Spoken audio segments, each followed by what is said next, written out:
Welcome back to the Rainbow Six Siege Masterclass, and today we're going to discuss how to play off of teammates. Now, this is a very simple thing. It can be broken down into a few steps. I'm going to give you the basics. Maybe we can go into it more in depth at a later date. For example, if you have a hard breach, picking Thatcher or something to go alongside the hard breach, something to help the hard breach, for example, that is also considered playing off of teammates. How you use the utility with the operators that you bring to complement the teammates and what they bring. For example, if you're trying to get the breach up here in Master, this would require, potentially, Thatcher or another type of anti-breach operator if this wall is electrified. That way, when you gain access, you can EMP the wall and begin taking this area. But in taking this area requires control of other areas like the master bedroom, the trophy room, the armory hallway potentially, and most likely is needed. That means if you want to take armory hallway, that you need to take armory, and then you need to take main stairs and lobby. So all of these things start to add up, and this is where playing off of teammates is very important and not stacking up too close.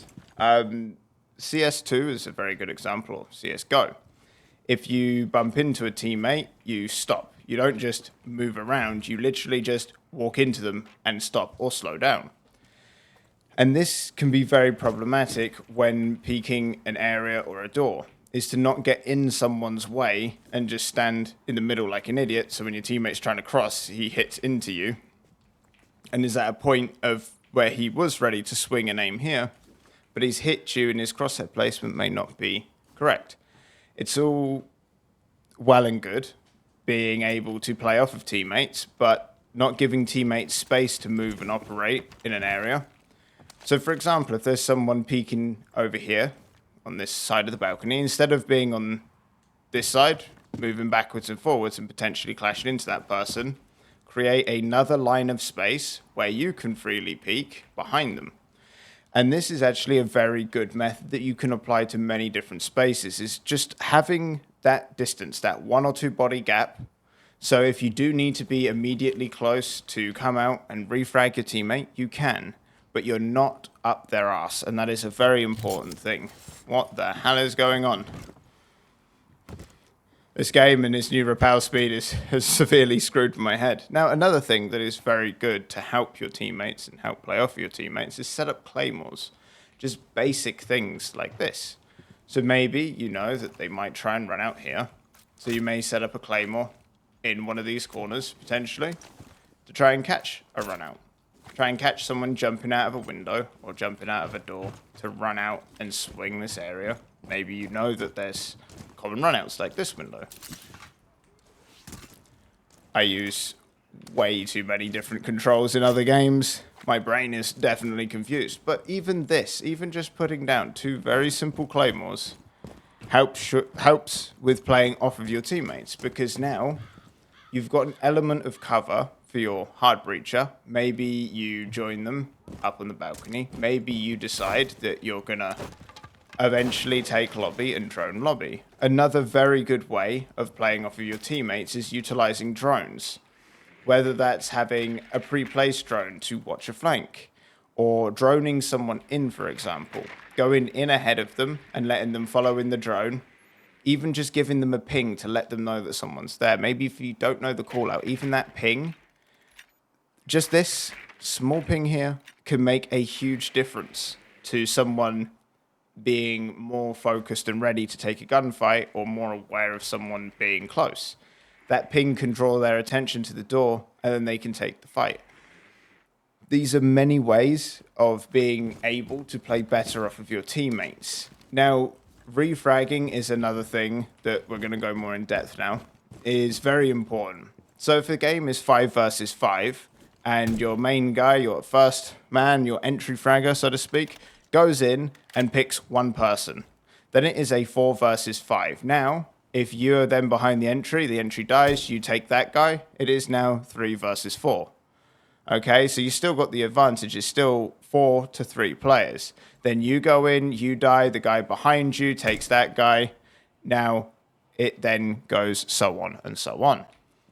And then it will be a 1 versus 2. The one defender kills one of your guys, then your guy that is watching your guy kills the defender.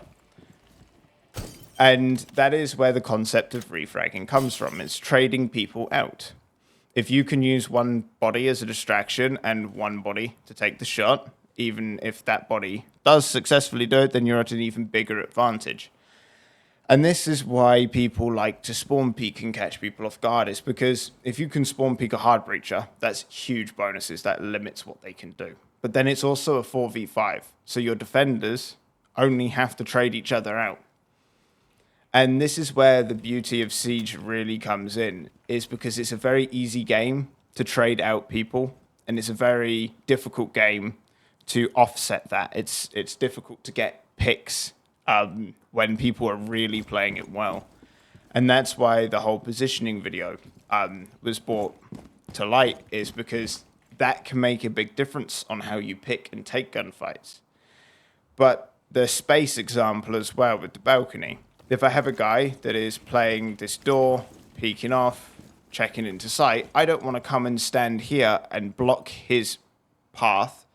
So he comes out and then I'm like, oh, what's going on? And then he can't go in. And because he can't go in, he's not in an optimal position to take a gunfight on this door if he is leaned out here, when someone can very easily hold a pixel and shoot his shoulder. And that's why you need to give space on different axes. So imagine this is the y-axis and this is the x-axis. If someone's peeking on a y-axis round the corner, you don't want to just give them space on the y-axis. You want to give them space on the y and the x-axis. So if they need to come back, or someone's pushing and they need to come out and back to tuck in and around this shelf, they have that room and space to do so. And then that also allows you, if you're further back, when they swing out and they die, to just immediately be ready to take the refrag as it presents itself. Okay, now let's move on to situational awareness. And this will be the final thing. We're going to keep it nice and simple for today's video. Situational awareness, or how to utilize it. Being aware of head holes being in a wall, how that would affect audio, because audio in Siege is directional. If there is a hole in this wall, sound can come through that hole. So because of that, this will allow you to deter where sounds are, considering Siege sounds can be quite disorientating coming from simpler games like Call of Duty or CS, where the sound, quite literally, is like the walls don't exist in a sense, for the most part. But Siege, because it's multiple floors stacked on top of each other, sound could be coming up from the stairs, it could be coming from a hole in the floor, and that can really disorientate people. So having that spatial awareness, knowing the entire layout of the map, knowing that sound could be coming from this hatch, not just armory, if the hatch was open, could make a big difference. Now, how this plays into situational awareness is hearing certain sounds, certain materials as you're walking on them, just being aware of that when you're walking around. You can hear that the sound changes, and just having an idea of that, having an idea of how loud a 3-speed is, and when you can hear them running up on you, okay, I can hear the guy running through lobby, so that means up here I have so much time to hold, for example, this doorway into sight, and then I know I need to come off and focus my attention on the guy lobby. What will happen with bad or not so good situational awareness is that they'll hear the guy in lobby and then they'll be holding it, but they'll actually be waiting here about 5 or 6 seconds before that guy could even be physically capable of peeking. Getting that timing down means that you have more time to focus on maybe the head holes or the door, get a pick, then come over and get the guy flanking. Even if you're not playing with your team, like a Thatcher, maybe you're playing another operator. Being aware of your team's positions using the outlines through the wall can be very, very, very useful. Knowing, okay, we've got a guy up in Master, I can see a guy in Armory. Okay, so maybe I go down to Zigzag because they have that area controlled.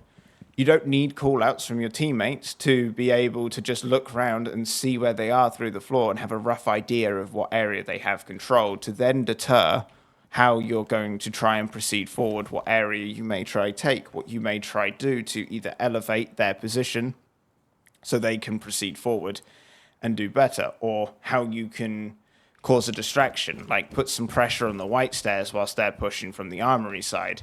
Then their attention is diverted into two places. We can look at this in a more advanced capacity using actual gameplay in the future. Hopefully these basic rules and concepts can help you move forward and understand how to further your gameplay. Other than that, thank you for watching today's masterclass. As always, there's links in the description to Fiverr for one-to-one coaching if that is what you desire. Other than that, have a great day. Bye-bye.